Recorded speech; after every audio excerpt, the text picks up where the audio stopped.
آج پھر حدیث شریف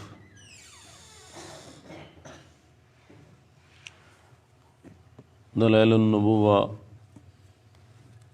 حافظ ابو نعیم دی، اور یہ حدیث تقریباً کچھ نہ کچھ جملہ کئی بار آپ حضرات کو میں سنایا ہے، اور حدیث شریف دے الفاظ کیا نے۔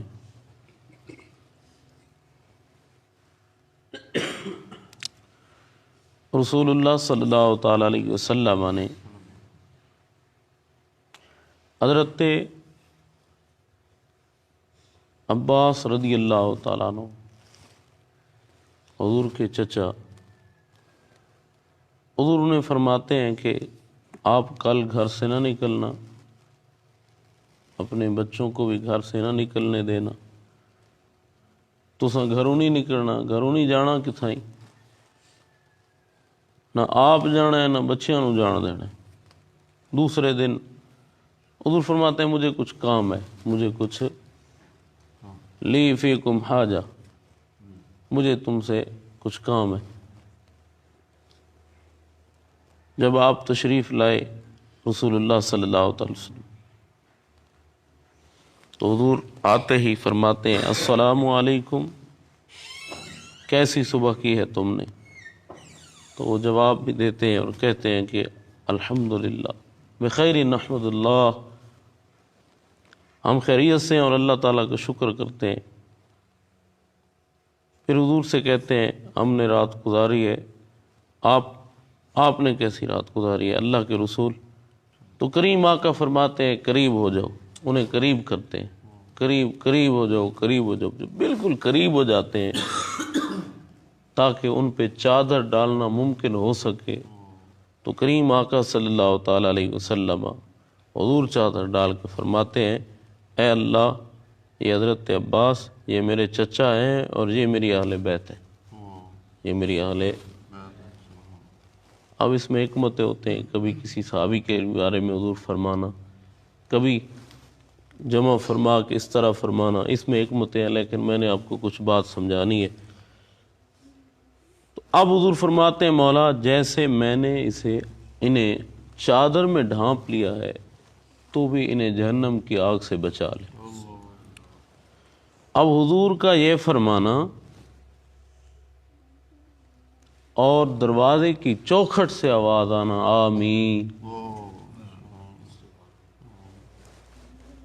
دروازے کی چوکھٹ سے آواز، دیواروں سے آواز، ایک بار نہیں 3 بار آواز آئی آمین آمین آمین۔ یہاں پہ آپ کو جگانے کے لیے، بیدار کرنے کے لیے ایک بات سمجھانی ہے۔ اب حضور کی زبان سے الفاظ نکلیں دعا کے، دروازے کی چوکھٹ میں اور جنہوں چکا اٹھا دیو اور بھی کئی نہ انہوں دے،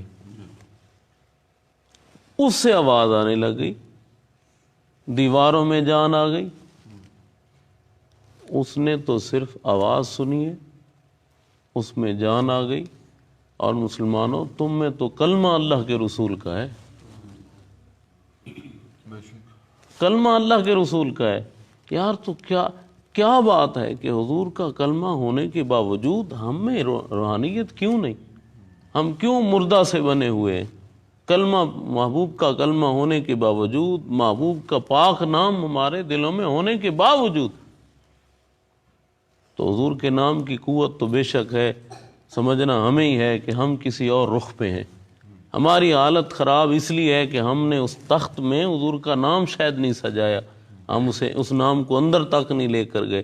اور پھر اگر اس سے اعلیٰ بات، اس سے بڑھ کر جو سختی سے سوال کیا جانے والا ہے، جن لوگوں کو وہ لوگ ہیں جن کو لوگ عالم سمجھتے ہیں، جن کو لوگ فاضل سمجھتے ہیں، جن کو لوگ یہ سمجھتے ہیں کہ شاید یہ بہت بڑے علم والے لوگ ہیں، اب ان سے وہ بھی اور وہ لوگ جو مصلی اور ممبر کے مالک بنے ہیں، وہ لوگ، ان سے بھی یہ سوال ہے کہ جن لوگوں کو اتنی ساری زندگی اللہ تعالیٰ اور اس کے رسول کا نام لیتے ہوئے گزر گئی، نام پکارتے ہوئے گزر گئی، نام سکھاتے ہوئے گزر گئی، اور پھر بھی باطن میں کوئی روحانیت نہ ہو.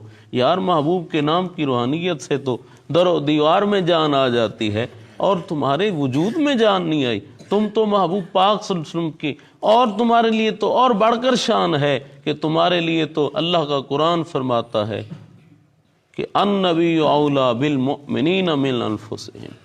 اللہ کا قرآن فرماتا ہے یہ محبوب تو تمہاری سانسوں سے بھی زیادہ تمہارے قریب ہے، اور اللہ کے محبوب بھی یہی فرماتے ہیں. تو تمہیں تو اور بڑا مرتبہ حاصل ہے یار. تو کیا وجہ ہے تم میں روحانیت کیوں نہیں؟ کیا وجہ ہے کہ تمہارا باطن مردہ سا کیوں ہے؟ کیا وجہ ہے کہ تمہارا باطن جو ہے اس میں اندھیرا ہے؟ کیا وجہ ہے کہ تمہیں خیال بھی نہیں آتا کہ اس دل میں اس تخت پہ کس کا مقام ہے، کس کو اس تخت پہ رکھنا ہے؟ اب اس سے بڑھ کر وہ لوگ جو خود کو اللہ کا ولی کہلائیں اور پھر ساری زندگی نام لینے کے باوجود، لوگوں کو نام سکھانے کے باوجود، اور ان کی یہ حالت ہو کہ انہیں اگر کہا جائے نماز کا تو کہیں جی حضرت صاحب کو نماز کا مت کہو جی. اب اگر انہیں کہا جائے، ایک ہوتا ہے مجذوب، ایک ہوتا ہے ہاں جی مجذوب، وہ ہے جس کی عقل پہ وہ حالت ہے، آنکھوں ولایت کے وہ ایسے مقام میں ہے، یا انہیں آنکھوں کہ ایک بندہ ہوئے بچہ جو کرے، چھوٹا بچہ ہوتا ہے نا، وہ جو کرے اس تے قلم اٹھے ہوئے، پاگل جو کرے اس تے قلم اٹھے ہوئے، مجذوب جو ہے اس سے قلم اٹھے ہوئے.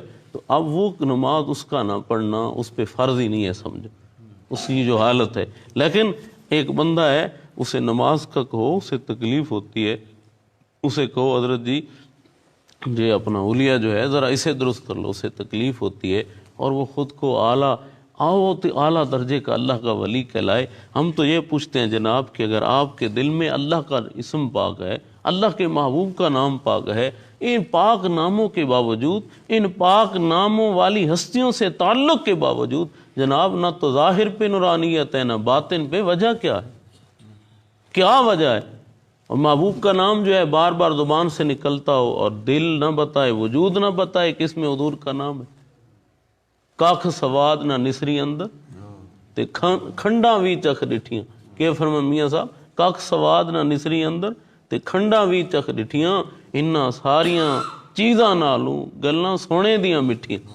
محبوب پاک صلی اللہ علیہ وسلم کے غلاموں، حضور کے اسم پاک کے سننے سے، حضور کے زبان سے الفاظ سننے سے بے جانوں میں جان آ جاتی ہے. محبوب کا اسم، حضور کا نام جن دلوں میں واقع ہی ان کے دلوں پہ تخت ہے، جن دلوں میں محبوب کی ذات پاک کو وہ سمجھتے ہیں کہ حضور ہمارے اندر ہیں، وہ شخص جو ہے وہ زمین کے جس کونے میں ہو یقیناً اس کا دل زندہ ہے، اور اس کا وجود بتاتا ہے کہ وہ شخص ہے جس کے اندر اس کے محبوب تشریف رکھتے ہیں. اب کائنات کے دنیا دار لوگ اگرچہ اسے، وہ جس طرح حضرت ویسے کرنی رضی اللہ تعالیٰ، لوگ کہتے تھے یہ تو پاگل ہے معاذ اللہ. اب حضرت ویسے کرنی کا مقام دیکھو، کریم آقا صلی اللہ علیہ وسلم نے کس شان سے نوازا. کیوں؟ حالانکہ وہ کام میں مصروف ہیں، حالانکہ وہ دنیا داروں کی نظر میں تو پاگل سے سمجھتے ہیں انہیں، لیکن ان کی حالت یہ ہے کہ جب ان سے ملنے آئے گئے حضرت عمر پاک رضی اللہ عنہ، مولا علی سرکار، تو ان کو نماز کی حالت میں پایا. اور رسول اللہ صلی اللہ علیہ وسلم کے غلاموں، مقام جس کا یہ ہو کہ حضور صحابی کو فرما رہے، اور وہ بھی اتنے بڑے مقام والے صحابہ کو حضور فرما رہے کہ تم نے جانا ہے. اور رسول اللہ صلی اللہ علیہ وسلم کے غلاموں، بات کیا تھی؟ حالانکہ وہ کاموں میں مصروف تھے، حالانکہ وہ اپنی والدہ کی خدمت میں مصروف تھے، پھر کچھ کام میں مصروف تھے. وجہ کیا ہے؟ کس وجہ سے حضور نے ان کو بھیجا؟ وجہ یہ ہے کہ وہ چاہے جس میں مصروف تھے، دل میں محبوب پاک تھے ان کے دل میں، ان کے تخت پر، جو باطن کا جو تخت ہے اس پہ انہوں نے اپنے آقا کو رکھا ہوا تھا. تو اس لیے کائنات میں ایسا مقام پایا ہے کہ جب بھی کوئی حضور کا امتی بولے گا تو محبت برے الفاظ سے بولے گا. اب ایسے کرنی وہ ادب کے ساتھ بولے گا، اور سننے والا جس صدی میں بھی پیدا ہوگا ہوا حضور کا امتی، تو نام چھیڑنے کی بس دیر ہے. جب ویسے کرنی کہا گیا، دل کے کان کھل اٹھیں گے، سنیں گے کہ کیا ذکر ہے ویسے کرنی کا. اصل بات جو ہے اس کی طرف آؤ. محبوب کے الفاظ سن کے بے جانوں میں جان آ جائے، محبوب کے نالین جہاں لگے تو پتھروں میں جان آ جائے. محبوب کی زیارت کرنے سے، محبوب کے الفاظ زبان سے سنتے ہوئے، نکلتے ہوئے پتھروں میں جان آئے، پتھروں کی طرف سے سلام آئے، حضور کا امتی تجھے بڑا شرف حاصل ہے، محبوب کے غلاموں تمہیں بڑا شرف حاصل ہے، تمہیں غلامی ملی ہے حضور کی بغیر دعا کرنے سے، حضور کی امت میں تم آپ ہم سب ہیں بغیر رغبت رکھنے کے، تو اتنا بڑا جب انعام ہوا ہے اس انعام سے فائدہ حاصل کرو۔ اس محبوب پاک کریم آقا صلی اللہ علیہ وسلم کو پکی سچی نیت سے تم اپنے دل کے تخت میں لے آ کر کو تو دیکھو، پھر دیکھو تمہارے ظاہر کا کیا حال ہوتا ہے، تمہارے باطن کا کیا حال ہوتا ہے۔ جس طرح کعبہ شریف کی طرف ہر پوری روئے زمین کے لوگوں کا منہ ہے، اے مثال سمجھو، جس طرح کعبہ شریف کی طرف پوری روئے زمین پہ مسلمان جب نماز پڑھتے ہیں تو اس طرف منہ کرتے ہیں، جس بندے کے اندر محبوب پاک صلی اللہ علیہ وسلم اس کے دل کے تخت پہ ہو، اس کا دل جو ہے وہ آباد ہو حضور کے ساتھ۔ میری تو ساری بہار آپ سے ہے، یہ صرف لفظ نہ ہو، اس کے باطن میں واقعی حضور ہو، تو کائنات کی ہر شے اس کی طرف رخ کرتی ہے۔ ایویں آکھو ساری مخلوق جڑی ہوندی ہے نا او دا رخ، اور یہ دوتے ایک دلیل وہ جی حضرت سفینہ رضی اللہ تعالیٰ آپ آ رہے ہیں اور شیر کو دیکھتے ہیں، شیر سامنے، اور شیر کے لیے انسان کا گوشت لذیذ ہے، لذت والی شے، لذت والا گوشت ہے شیر واسطے انسان دا۔ شیر کھڑا ہو گیا، اب جو کھڑا ہو گیا کس ارادے سے کھڑا ہوا، حضرت سفینہ فرماتے ہیں یا ابو الاسد انا مولا رسول اللہ صلی اللہ علیہ وسلم، اوے شیریا، اوے میں اللہ دے رسول دا غلام ہے، تعارف دیکھو، میں اللہ دے رسول دا غلام ہے۔ شیر نے اپنے سر کو جھکا لیا، وہ جانور جس سے لوگ ڈر کے بھاگتے ہیں کہ وہ تو نہیں رعایت کرتا، وہ تو دیکھتا ہی نہیں ہے کون ہے، کھا جاتا ہے، اتنے ہی لفظ سنے، او شیر میں اللہ دے رسول دا غلام ہے، یہ بات سنی تو سر کو جھکا لیا۔ حضرت سفینہ کو راستہ دکھاتا ہے، اپنے قافلے والوں کے ساتھ ملاتا ہے۔ یہ شیر کی کیفیت کیوں بدل گئی؟ یہ تو کاٹ کھاتا ہے، یہ تو ٹکڑے ٹکڑے کر کے کھا جاتا ہے، نوچ نوچ کے کھا جاتا ہے، یہاں کیفیت کیوں بدل گئی؟ جس کے دل میں وہ جو سامنے ہے اس کے دل میں مصطفیٰ کریم کی ذات ہے۔